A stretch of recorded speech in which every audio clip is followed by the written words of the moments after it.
Price த Lord. நம்மளோட ஸ்தானத்துலேருந்து நம்மளோட இடத்துல இருந்து நம்ம ஆண்டவரை ஆராதிக்கிற முழு உள்ளத்தோடு முழு ஆத்மாவோடு நம்ம தேடுறோமா? அந்த உள்ளத்தை ஆண்டவர் எதிர்பார்க்குறாருங்க. நம்மளுடைய ஸ்தானம் அப்படின்னா குறைவின் மத்தியிலையும் எல்லாம் இருக்கும்போது இல்லைங்க. குறைவின் மத்தியிலையும் எதுவுமே இல்லைனாலும் வேலை பலுவாக இருக்குது, அந்த பலுவான வேலை மத்தியிலையும் வேலையில் கஷ்டம் பிரச்சனை, இதன் மத்தியிலையும் வியாதியாக இருக்குது, பலவீனமாக இருக்குது, வீட்டில் பிரச்சனையாக இருக்குது, கடனாக இருக்குது, இதன் மத்தியிலையும் கண்ணீராக இருக்குது, போராட்டமாக இருக்குது. ஆனால் இதன் மத்தியிலையும் எப்பவும் போலவே நான் ஆண்டவர் ஆராதிப்பேன், எப்பவும் போலவே ஆண்டவர் நான் தேடுவேன், முழுசாக ஒப்பு கொடுப்பேன். முழுசாக முடியலனாலும் நம்மளால் முடிஞ்ச அளவுக்கு நம்ம ஒப்பு கொடுக்குற அந்த உள்ளத்தை ஆண்டவர் என்றைக்குமே தட்டி கழிக்க மாட்டாருங்க, விட்டு கொடுக்க மாட்டாருங்க.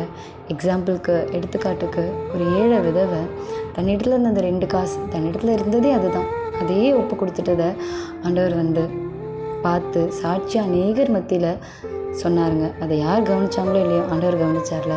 அதே போல தாங்க ஏழாமையிலையும் நம்ம ஆண்டவரை தேடுறதையும் ஆண்டவர் கொடுக்குற காணிக்கையும் என்னால் இவ்வளோ தான் முடியும் ஏசப்பா, என்னால் இவ்வளோ தான் பண்ண முடியும் ஏசப்பா அப்படின்ட்டு நம்மளால் முடிஞ்ச அளவுக்கு ஒப்பு கொடுக்குறோம் இல்லைங்களா? அந்த உள்ளத்தை என்றைக்குமே ஆண்டவர் மறக்கவும் மாட்டார், விட்டு கொடுக்கவும் மாட்டாருங்க.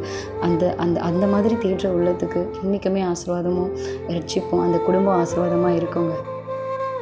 குறையின் மத்தியில் நம்ம ஆண்டவரை தேடுறது சுலபமான காரியங்க. ஏன்னா இல்லாதன் போது நம்ம தேடுவோம், ஆனால் எல்லாமே வந்தும் நம்ம ஜெபிப்போம், ஆண்டவர் எல்லாத்தையுமே நம்ம கையில் ஒப்பு கொடுப்பார். ஆனால் ஒப்பு கொடுத்த பிறகும் ஆதியில் எப்படி தேடணுமோ, குறைவில் இருக்கும்போது எப்படி தேடணுமோ அதே போல் தேடினா அவங்களுக்கு ரெட்டிப்பான ஆசீர்வாதம் உண்டுங்க. ஆதியில் இருந்த அன்போடு நான் எல்லாம் கொடுத்த பிறகும் என் பிள்ளை என்கிட்ட இருக்கே அப்படின்னு சொல்லிட்டு ஆண்டவர் நம்மளை ஆசீர்வதிப்பாருங்க.